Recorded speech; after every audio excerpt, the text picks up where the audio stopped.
Hi, everyone, this is Cindy Crane. I'll be sharing a project making a shadow box card using the Watercolor Cuties paper pad as part of Not Too Shabby Shop's paper pad of the month. Has all these really pretty watercolor papers. There's kind of like a light and a dark side. Gives you a lot more options. And I think they make really great substitutes for different types of landscaping, such as the green for grass, the yellow for sun. And today we're going to be using blues to represent the sea. There's also some really cute cut aparts. You've got these really cute turtles, and I'm going to be using those as well. The other paper pad of the month is Ice Cream Dreams. I had made a ice cream truck card that the ice cream truck moves. You might want to check my channel for that.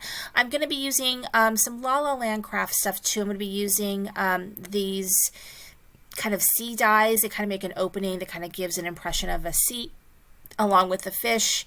And I think there's also some like seaweed from there that I'm using as well.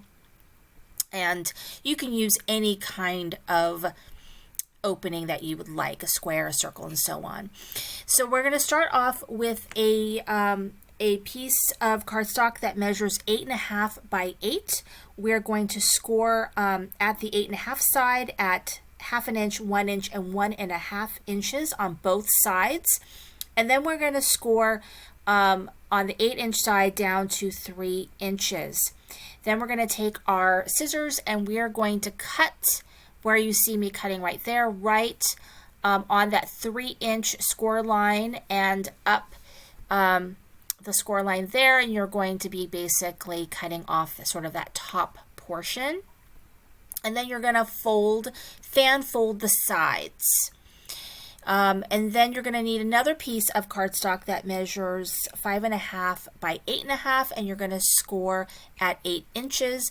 And then you're going to attach those two pieces together to create a very large and very long card base.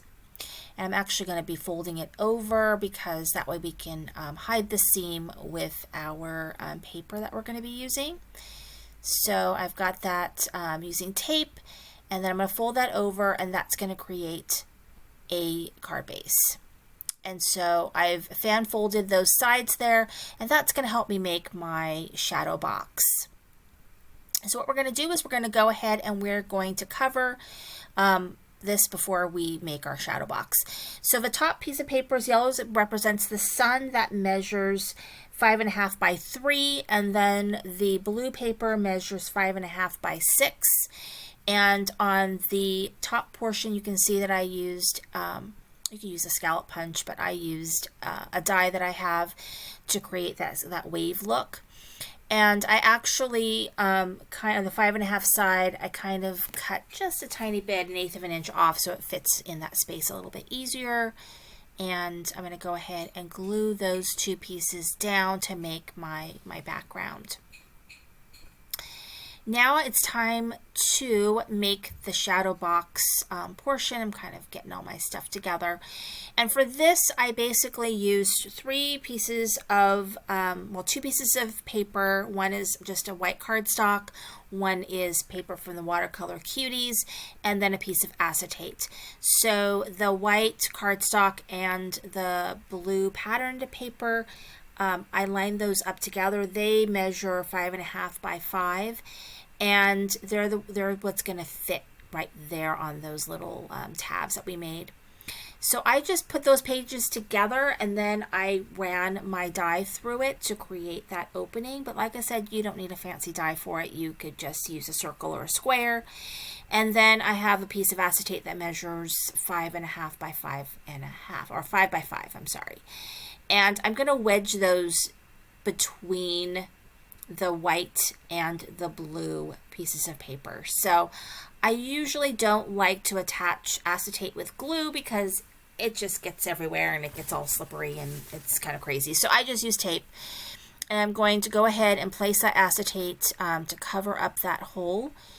And then I'm going to go ahead and I'm going to put tape on there so that I can then fit it on top of the white piece. And it's kind of nice, the white kind of shows through a tiny bit, but really it's just to give that paper a little bit more stability so that you know, your shadow box is fairly strong. Is this a card that I would make an envelope for? Probably not. I'd probably just throw it in a gift bag. I think I'm going to actually give this card to one of my nephews for their birthday next month. So we go ahead and we do that. We wedge that acetate between the white and the blue. And so what I'm going to do is I'm actually going to attach just one side, because I am going to actually finish decorating that middle portion. And I'm going to decorate it fairly simply with just some of that little seaweed that I have, and then the cut apart turtle that I have. So he's adorable. She's adorable. It's a she or a he, I don't know. When you see the final card, I wish I had put the turtle down a little bit lower, but you know, that's just sometimes the way it happens. And so it still looks really cute, and you can still see the turtle really well in there. But I would have put her down just a tad lower if I had to do it over again. So I'm kind of going to put down my cute little seaweed, and I'm going to put down my little turtle. Now, there's enough space here if you wanted to prop the turtle on some low profile foam tape, if you wanted to give a little bit more dimension. I thought about doing that, and I just didn't do it for this card, but you definitely could. There is space for that. So if you want to make a card like this one, just know that there is space for that. So this is just a little bit of a take on the other shadow box cards that I've made. And so right here, what I did was I took a piece of sort of this gray cardstock, and I used one of my hill or slope dies and kind of created this sort of rock formation. That's how I'm imagining it. And I'm going to place that right, you know, kind of forgot I was going to do this, but right below the waves.